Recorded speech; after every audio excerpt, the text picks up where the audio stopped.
नमस्कार दोस्तों, सब्सक्राइब कीजिए हमारे चैनल संजीवनी टेक को और दबाइए इस बेल आइकॉन को हमारे लेटेस्ट वीडियो सबसे पहले देखने के लिए।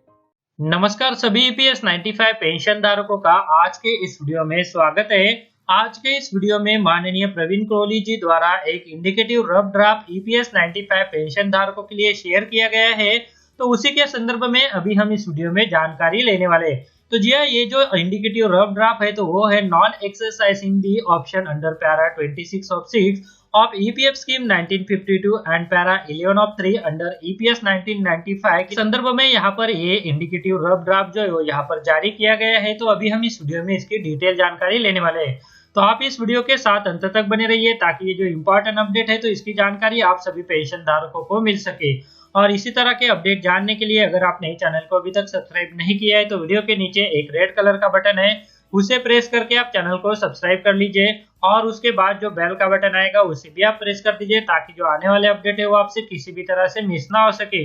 वीडियो में आगे बढ़ने से पहले अगर आप शेयर मार्केट में इन्वेस्ट करना चाहते हैं तो इसके लिए आपको एक ट्रेडिंग अकाउंट की जरूरत पड़ती है। ट्रेडिंग अकाउंट ओपन करने के लिए वीडियो के डिस्क्रिप्शन में मैंने आपके लिए एक लिंक दे के रखा है, उस लिंक पर क्लिक करके अगर आप ट्रेडिंग अकाउंट ओपन करते हैं तो उस ट्रेडिंग अकाउंट ओपनिंग के लिए आपको कोई भी चार्जेस देने की जरूरत नहीं है, साथ में कोई भी एनुअल फी देने की जरूरत नहीं है। और जब भी आप इक्विटी में शेयर खरीदेंगे या फिर बेचेंगे तो उसके ऊपर आपको कोई भी ब्रोकरेज देने की जरूरत नहीं है। अगर मान लीजिए आपने 100 रुपए का कोई शेयर खरीदा और उसे 150 रुपए में बेच दिया तो जो 50 रुपए का फायदा होगा तो वो सीधे आपकी जेब में जाएगा। इसके ऊपर जो है वो आपको कोई भी ब्रोकरेज चार्जेस देने की जरूरत नहीं है, कोई भी यहाँ पर आपको चार्जेस नहीं है। तो इसके लिए अगर आप अकाउंट ओपन करना चाहते हैं तो वीडियो के डिस्क्रिप्शन में मैंने एक लिंक दिया हुआ है, तो उस लिंक पर क्लिक करके आप घर बैठे ऑनलाइन एक डीमैट अकाउंट ओपन कर सकते हैं। तो चलिए अभी वीडियो में आगे बढ़ते हैं। तो चलिए अभी ये जो indicative rough draft for non exercising the option under para 26 of 6 of EPS scheme 1952 and para 11 of 3 under EPS 1995 के लिए यहाँ पर शेयर किया गया है,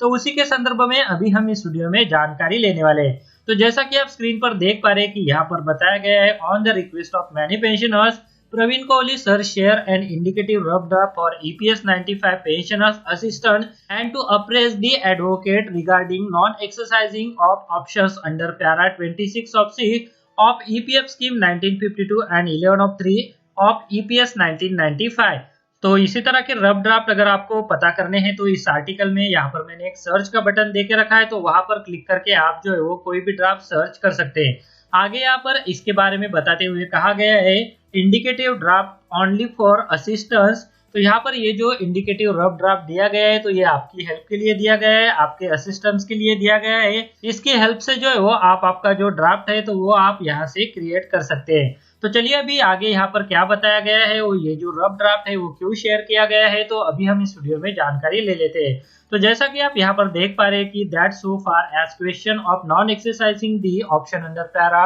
26 of 6 of EPF scheme 1952 and para 11 of 3 under EPS 1995 during the service tenure is concerned, it is submitted that the petitioner in the right petition are similarly situated as those right are in R.C. Gupta case SLP number 33032-33033 of 2015 and also in Austin Joseph case SLP number 19954 of 2015, which have attained finally and implemented by EPFO exercising option under para 26 of 6 of EPF scheme 1952 during service tenure. The petitioner of this right had submitted option under para 26 of 6 EPF scheme 1952 long back while becoming a member of EPF scheme, and that is why the employer started deduction toward EPF on their actual or higher salary and also contributed employer's share as well as paid administrative charges on the amount based on the actual salary of petitioners.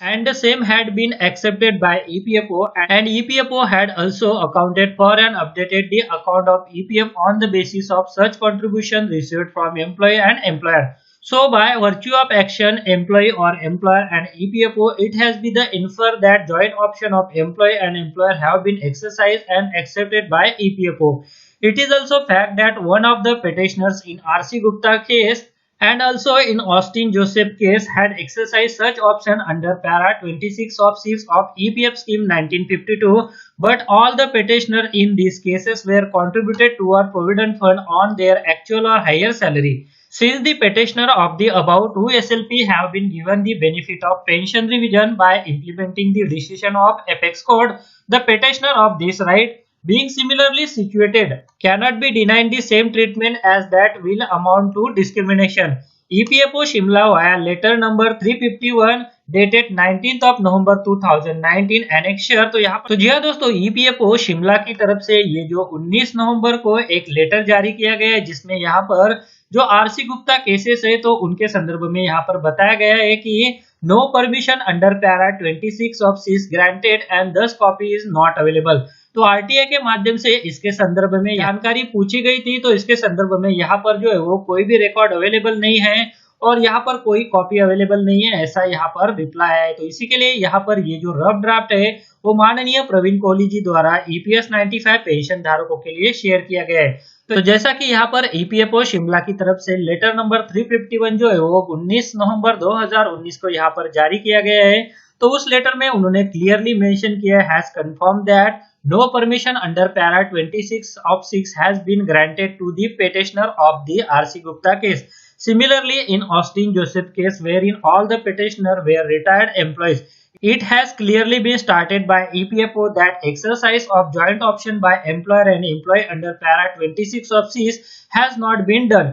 but the said benefit has been accorded to them by EPFO after the SLP had been decided in favor of retired employees. Thus, the issue has attained finally. In view of the above, EPFO HQ respondent number so and so has issued direction via letter number PN-1/12/33/96/amendment/volume 4/16762 dated 22 January 2090, where the file office has been directed not to insist for option under para 26 of 6 of EPF scheme 1952 in similar cases। यहाँ पर जो है दोस्तों ये जो detail draft आपके लिए provide किया गया है, तो इसका लिंक मैंने वीडियो के डिस्क्रिप्शन में दे के रखा है।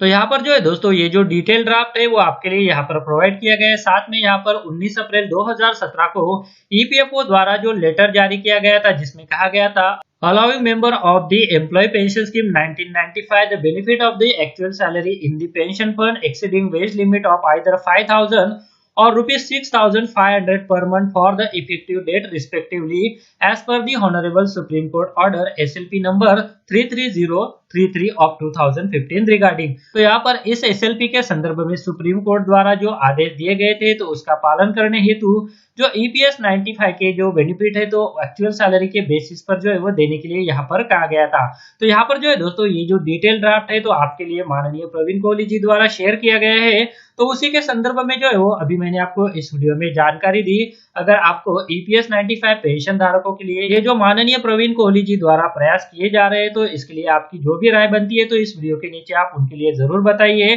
तो बस दोस्तों आज के इस वीडियो में इसी के बारे में मुझे आपको जानकारी देनी थी। अगर वीडियो अच्छा लगा है तो इस वीडियो को लाइक जरूर कीजिए और दूसरों के साथ भी शेयर कीजिए ताकि ये जो इम्पोर्टेंट अपडेट है तो इसकी जानकारी बाकी EPS 95 पेंशन धारकों को मिल सके। और इसी तरह के अपडेट जानने के लिए अगर आपने चैनल को अभी तक सब्सक्राइब नहीं किया है तो चैनल को सब्सक्राइब कर लीजिए और उसके बाद जो बेल का बटन आएगा उसे भी आप प्रेस कर दीजिए ताकि भविष्य में EPS 95 पेंशन धारकों के संदर्भ में जो भी अपडेट आए तो उसका नोटिफिकेशन आपको सही समय पे मिल सके।